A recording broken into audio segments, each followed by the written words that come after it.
안녕하세요. 뻔뻔하고 경우 없는 시어머니와 신우 때문에 환장하겠는 30대 워킹맘입니다. 어디서부터 시작해야 할지 모르겠지만 정말 환장하겠네요. 앞뒤 사정을 모르는 사람들은 제가 친정하고 시댁을 차별하는 그런 여자라고 생각하겠지만 제가 친정을 우선시하게 된 데에는 다 그럴 만한 사정이 있었답니다. 원래 사람이 자기한테 잘해주는 쪽으로 마음이 기우는 게 당연하지 않나요? 제 친구 중에 한 명도 친정어머니와는 사이가 소원한 반면 시댁에서는 시어머니를 시엄마라고 부르면서 나서서 딸 역할을 자처하는데 사실 그 친구 친정어머니는 돈 필요할 때만 자기 딸인 제 친구에게 연락을 해왔거든요. 반면에 그 친구 시어머니는 백화점이든 어디든 가면 우리 며느리 선물이라며 하다못해 립스틱이라도 하나씩 꼭 챙겨주셨다대요. 그러니 친구 말이 늙어도 친정어머니보단 시어머니랑 사는 게 속이 편할 것 같다는 거지요. 아무튼 사람은 다 자기가 마음 편하고 자기한테 잘해주는 쪽으로 마음이 기울게 돼 있는 것 같아요. 남편하고는 원래 고등학교 동창이었는데 급속도로 가까워진 건 30이 넘어서였어요. 남편이 제가 다니던 회사 근처에 가게를 차렸거든요. 그리고 저는 제가 다니던 회사에는 구내식당이 있긴 했지만 음식이 제 입맛에 맞지가 않았어요. 그래서 저는 늘 점심을 싸우거나 회사 근처에서 해결하는 편이었는데 그런 와중에 새로운 식당이 열었으니 안 가볼 수가 없었지요. 그렇게 남편이 하는 식당인 줄 모르고 방문했다가 주인인 남편을 알아봤고 그 일을 계기로 빠르게 가까워졌네요. 저희는 2년을 연애하고 결혼을 약속하게 되었는데 그건 일단 남편 나이가 저보다 2살이 많아서 당시 이미 33이었거든요. 아이 욕심이 있었던 남편은 하루빨리 결혼해서 신혼은 건너뛰고 아이를 갖기를 바라는 눈치였어요. 하지만 저는 달랐습니다. 남편과 적어도 1년 정도는 둘만의 시간을 즐기다가 이후로 아이도 갖고 남들 하는 건 저도 소위 흉내는 내보고 싶었달까요. 그리고 저희는 이런 이견차를 좁히지 못한 상황에서 식을 올리고 신혼여행에 갔다가 허니문 베이비로 지금의 딸을 갖게 되었습니다. 남편은 무척이나 기뻐했지만 저는 제 계획과는 많이 달랐기에 솔직히 놀란 마음이 더 컸어요. 하지만 어쨌든 찾아온 생명이니 이내 기뻤고 감사했지요. 그렇게 저희는 부모가 되었습니다. 그런데 문제는 제가 다니던 회사가 그렇게 작은 회사는 아니었음에도 불구하고 임신과 출산에 매우 인색한 제도를 가지고 있었다는 거예요. 그래서 사실 남편에게 말은 안 했지만 이직을 하고 임신을 하면 좋겠는데 하는 생각도 있었고요. 그리고 이건 여담이지만 8년의 회사 생활 동안 저는 출산 휴가와 육아 휴가를 다 쓰고 오는 여직원은 단 한 명도 본 적이 없었습니다. 남자 직원들은 말할 것도 없었고요. 그래도 그동안 직장에서 보여준 제 퍼포먼스가 나쁘지 않았던 덕분에 출산 휴가는 그럭저럭 3개월 꼬박 다 쓰게 되었어요. 그런데 문제는 육아휴직이었습니다. 저에게 주어진 시간은 1년이었지만 제가 생각했을 땐 무조건 3개월 안에는 복귀해야지. 안 그러면 승진을 걱정할 게 아니라 아예 자리가 없어질지도 모른다는 생각이 들대요. 그래서 고민 끝에 어머님께 연락을 드렸습니다. 한 달에 200만 원씩 드릴 테니 저희 애 좀 봐주시면 안 되냐고요. 참고로 당시 저희 집에서 시댁까지는 걸어서 15분 거리였습니다. 어머님 아버님이 집들이 때 저희 집에 오셨다가 동네가 한적하고 좋다며 이사를 오셔서 가까워진 케이스였지요. 반면에 친정은 저희 집에서 차로 1시간은 달려야 하는 거리였습니다. 그리고 친정어머니는 허리디스크 수술도 한번 받으신 상황이었어요. 그래서 저도 어쩔 수 없이 어머님께 부탁을 드렸던 건데 돌아오는 반응은 냉담하기 짝이 없었습니다. 200만 원 받자고 그 짓거리를 어떻게 하냐면서 저더러 애는 엄마가 키워야 하는 거라고 잔소리만 잔뜩 하셨거든요. 그런데 솔직히 애는 엄마가 키워야 하는 걸 누가 모르나요? 하지만 남편이 생활비라고 가져오는 벌이는 한 달에 많아야 300 남짓이었어요. 그 돈으로 당장에야 애를 굶기진 않겠지요. 그런데 애가 커서 나중에 초등학교에라도 들어가면 그땐 무슨 돈으로 키우냐는 거예요.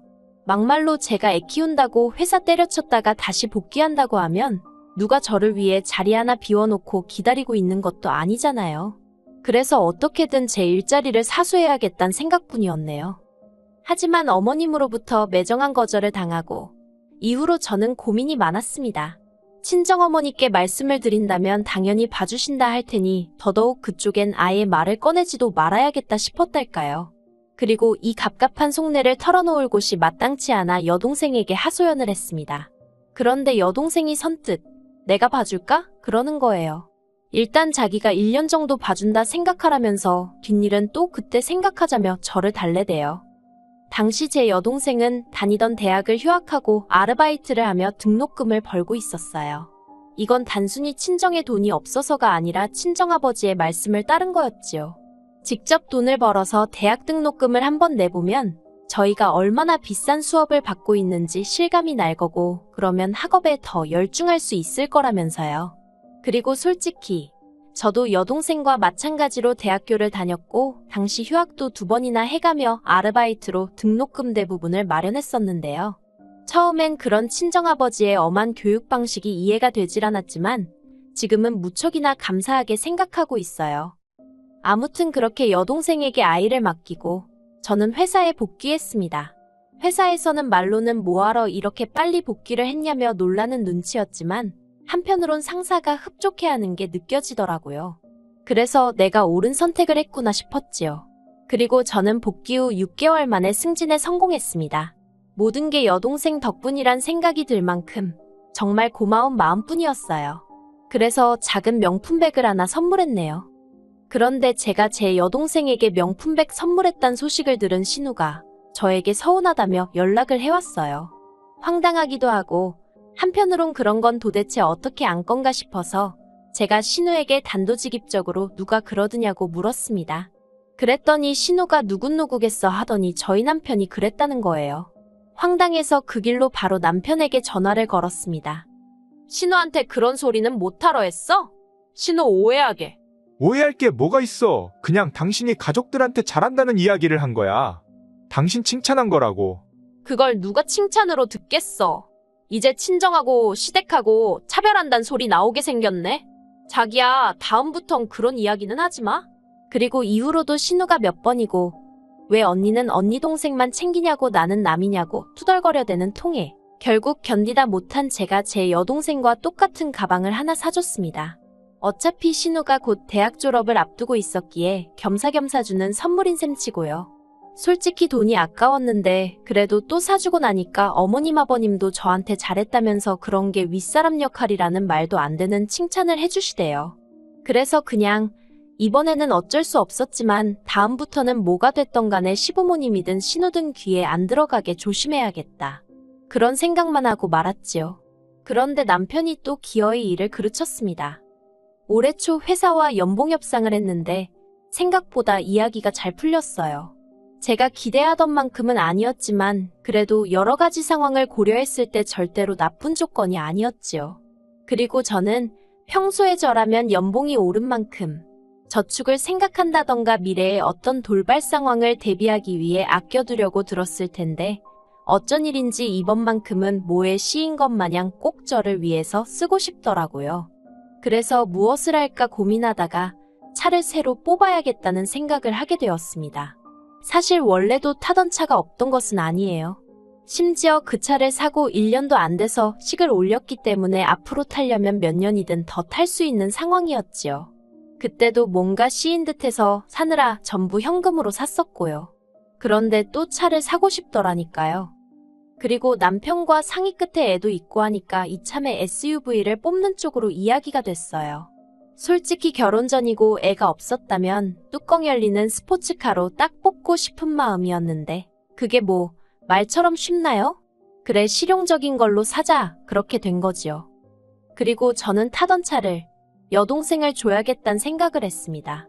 어차피 전액 현금으로 샀던 차라서 여동생이 따로 갚아야 하고 그런 것도 없었고 중고차로 팔게 되면 헐값에 팔아야 하니 아까운 생각도 들었거든요.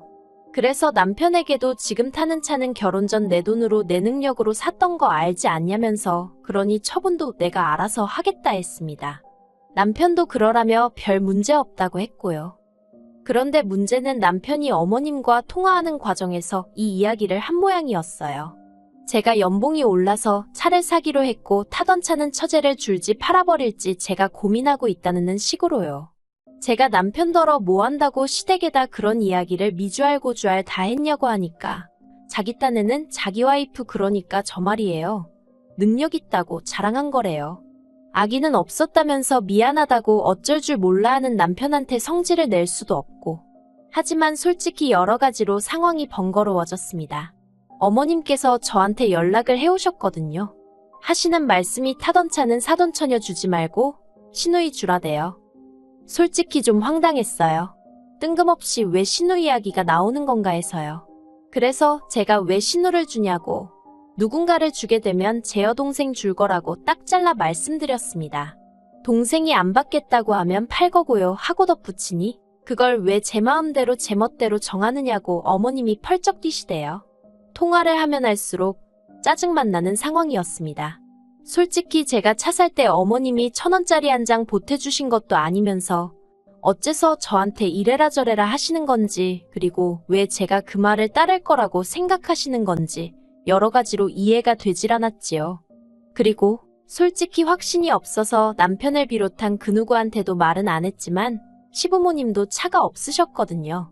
그래서 그냥 큰맘 먹고 시부모님 탓이라고 드릴까 그런 생각도 아닌 게 아니라 진지하게 생각 중이었어요.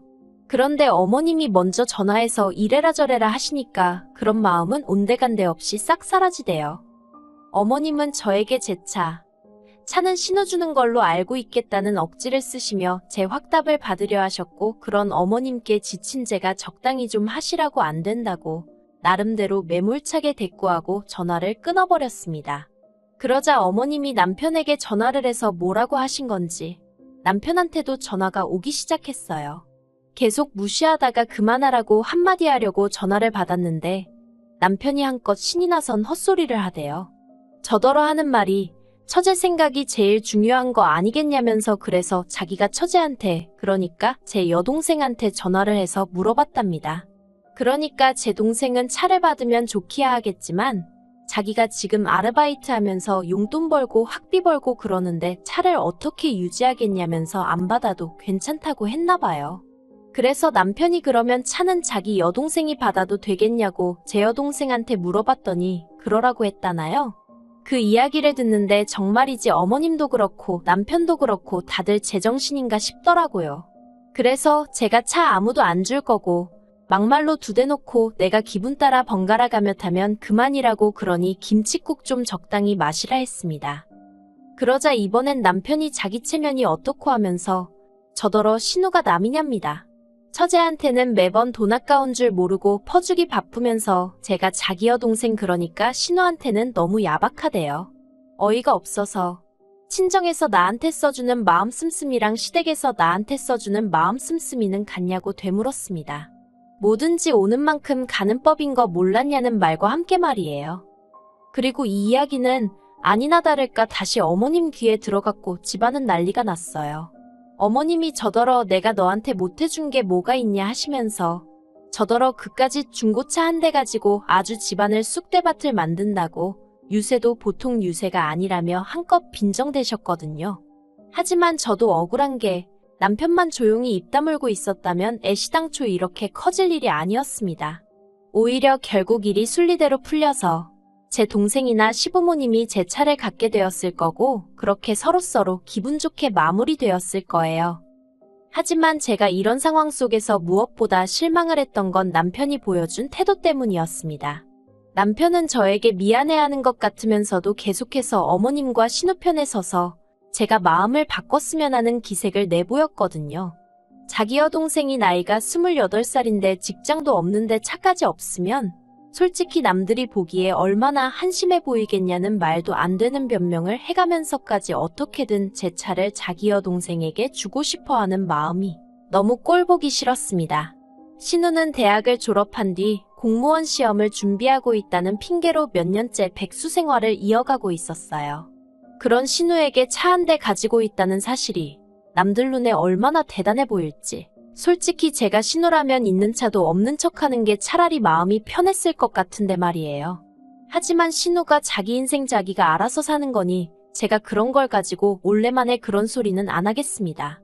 다만 뭐가 되었건 간에 자기 능력 안에서 해결을 해야지. 왜 어머님의 남편까지 나서서는 28이나 먹은 신우 기분을 맞춰주려고 야단법석인지 이해할 수가 없었지요.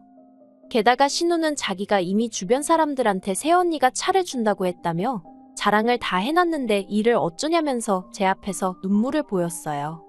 제가 그냥 사정이 생겨서 새언니가 못 준다 하더라고. 그러면 될 거 아니냐고. 너무 속상해하지 말라고 달래보려고도 했지만 소용이 없었네요.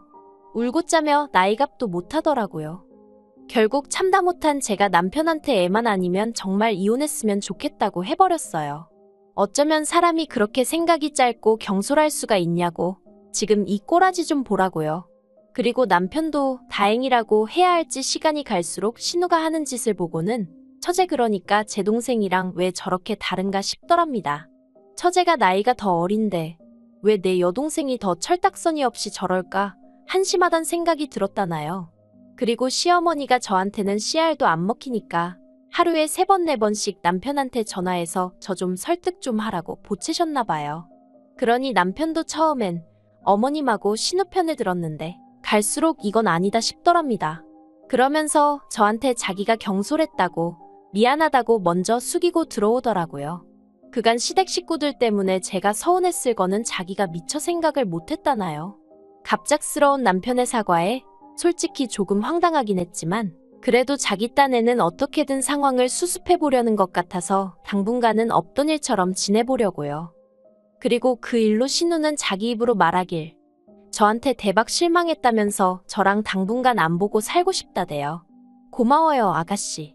어머님은 신우 마음을 풀어주려면 뭐 작은 선물이라도 하나 해줘야 하는 거 아니냐 하셨는데 저는 먼저 나서서 신우 마음 풀어줄 생각이 없어요. 솔직히 저 시집 오고서 두 사람은 제 생각을 얼마나 해줬다고 툭하면 가족이 어떻고 친정하고 차별하지 마라 어쩌고 그러는데 그 소리 안 듣고 지내도 된다 생각하니까 속이 후련할 뿐이에요.